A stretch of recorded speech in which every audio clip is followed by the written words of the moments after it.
Bon dia des de la Molina, avui des de Fontcanaleta.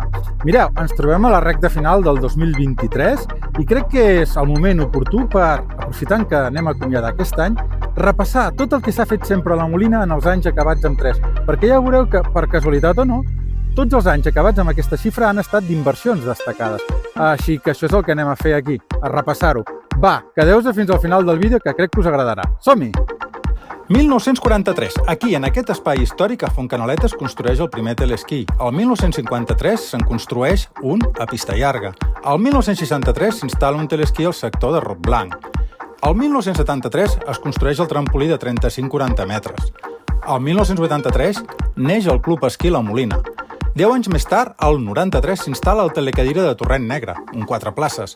El 2003 s'assumeix la norma ISO 14001, s'avança cap a la sostenibilitat. 2013, la Molina acull els campionats IPC i el 2023, el reacondicionament de la històrica pista a Barcelona.